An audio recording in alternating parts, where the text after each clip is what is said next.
Flesh and Blood is a globally popular trading card game created by Legendary Story Studios. And while attending MCM this year, I had the chance to chat with one of the game's official tournament judges. And by the end of the conversation, I was completely sold. His passion for the game was purely infectious, and it left me excited to dive into the deep strategy, rich gameplay and competitive scene that have helped make Flesh and Blood a huge success. So check out my interview, guys.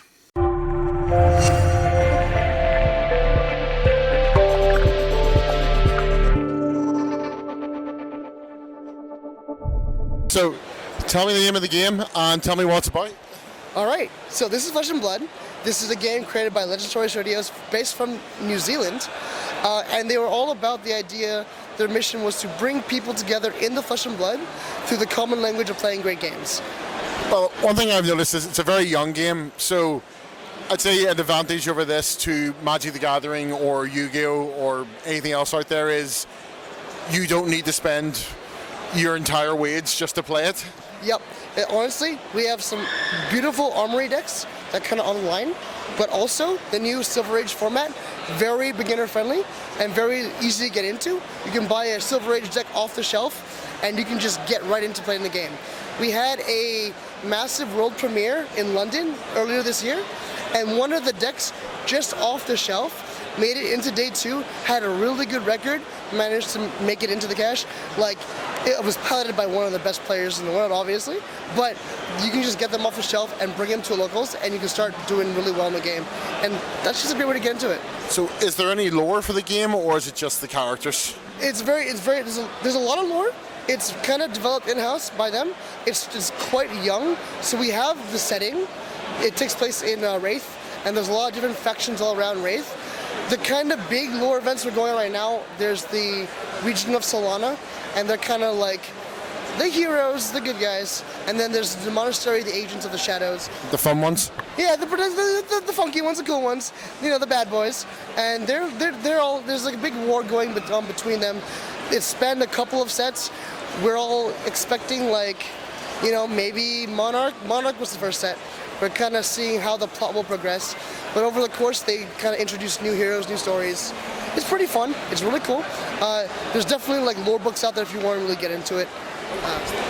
For someone like me who is all about the lore, how do you get hold of those lore books? Or is this through the website or even... So I do know the lore books. I believe there's some of them online. They're PDF versions of it. Physical lore books, those were quite rare, hard to come by, but I think they're sort of making their way into circulation. But honestly, all the lore, if you want, you can find it online. It's on the website. You can read like backgrounds of the characters, their history, and as they release new sets, they kind of drop story updates. For example, really cool one, Dynasty was about the Emperor of the Drukhai region, and that's where they introduced the Assassin class. Big surprise. What happens to the Emperor? He has an accident, we'll say. He slips and falls on something pointy, who knows. And then a little while later, there's a set called Hunted. It's about the Emperor's children hunting the assassin and hunting the assassin. It's pretty cool. They kind of feed it to us over time, and you can kind of delve into it more if you want to. Well, what I'll say is, initially playing the game, it feels very familiar. It feels very Magic the Gathering and all that. But as you play, the longer the turn goes on, the more it differentiates itself and becomes something very unique. Yes. Would you agree? Oh no, I see. So I understand how people who play it come from other games, they can kind of see the familiarity.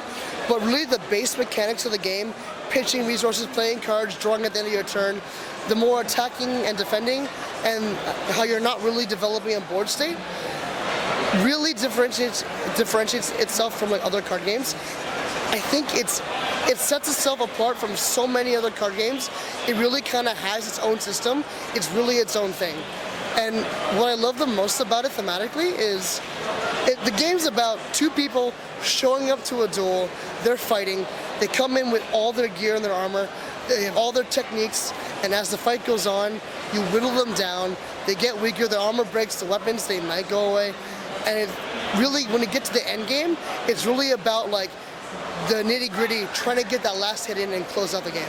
So this may be a dumb question, but obviously when you buy the deck, how does that work for customization, or is it you just play with the deck? Very customizable. If you buy, for example, Ira, she's a ninja hero. You come, the demo deck that we're using Ira, she's a ninja hero. You can use whatever ninja cards you want. You can buy the Armory deck, and it'll come with a full ready-to-play deck. It performs well, it plays well. But even within the classes, each classes kind of play differently, but even within the classes, you can kind of play them how you like. You can differentiate them a little bit. Ninjas, for example, have very, very combo lines, attacks that when they follow by another attack, really beneficial, really strong. You can customize them, play how you want, play how it fits, and you can really kind of make your deck your own. That's again one of the things I liked about this, because with the ninja deck, it is all about combos, building things up. But you were saying with your preferred deck, it's turtling, taking the hit, and then hitting back with one big hit. Exactly. So it seems to me that there is a wide scape to play, very different play styles that make it very unique. Yes, there's a lot of really different playstyles. It's kind of hard to, if you don't play the game, it's kind of hard to really describe the niches, but like every zone of the game, and I could go on about this for hours, years if you, every little detail of the game seems so finely tuned. You have an area called your arsenal. For most decks, you plop a card in there and you use it on a later turn. The Rangers, thematically, they use bows and arrows. You have to load an arrow into your arsenal before you can fire it off. You can set traps, literal trap cards in your arsenal to surprise your opponent with them later. Or you could be an illusionist or a necromancer, and in a game where you're like attacking back and forth, those are classes where you can develop your own board state. Illusionists kind of make up figments of lights, and they have auras, or the necromancer brings allies back from the graveyard to really fill up the board.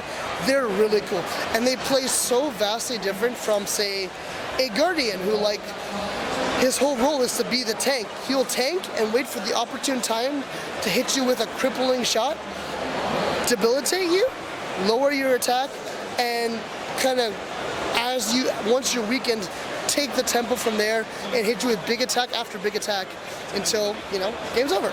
Well, I'm going to go out on a limb and say that you're not just here as a demo team, you're genuinely a fan by the looks of it. This is a game that you fully love, and I feel like that comes across, and it is unique in every way, and I feel like it's, because it's so unique, if you're somebody who's bored of the classic games, this is probably a good one to jump into. Oh, very much so. A lot of the classic games, especially, I'm not gonna diss on other games, but some games it's like you have your turn and you kind of, sure, you have different play styles and you play your ways, but you have your turn, and then on your turn, you kind of just wait for your opponent to finish everything, and then it's back to you. This game keeps you active and stimulated the whole time. Every single decision you make or your opponent makes prompts an immediate sort of reaction from you or your opponent. It's constant evaluating your hands and making sure that you're doing the most optimal math, most optimal turns you can do. In a lot of games, variance is very key. In Flesh and Blood, variance plays a factor, and it's an any card game, but it's so much less of a factor relative to other card games. It's so skill-based. In fact, it's kind of a funny story. We are allowed to host cash tournaments in Germany because they recognized it as a skill-based game, which makes, I love to imagine, it probably wasn't the case, but I love to imagine people in German parliament playing Flesh and Blood and being like, yeah, this is skill-based. That's good. This is good. This is good. They can have tournaments. And I just love the idea, the imagery of that. It just goes to show you, sure, you have bad matchups and good matchups. You have variance. But if you play the game well, and if you're really good, you really like what you're doing, you can play your way out of unwinnable situations, you can play your way out of games, and it really shows that there's a lot of skill expression in the game that you can play however you like. I don't know, I've been playing this game since the 4th set, Monarch, came out, and I've been here for about 5 years now. And I still love coming to these conventions. I still love going to tournaments and playing, judging, watching the games online. The game's just good. It's just a good game. All right, well then, last question. Give me the quick elevator pitch for this game. How would you sell it to someone in 20 seconds without threatening them? All right. So if you want a game that's different from every other card game on the market, a game that keeps you entertained and active, and a game where you can really embody your own personality as a character, this is the game for you. Not only do you root for your own champion, you build a community of friends and fellow players who play the same hero as you, and you really get into the spirit of, I'm a Guardian player, or I'm a Bravo player and I love Bravo, and you start to form like a familiar bond. You get to play the game, you get to see the world, and just like the game says, you get together with your friends in the flesh and blood through the common language of playing great games. No problem. Well, thank you again. Thanks. No worries. No problem. Thank you.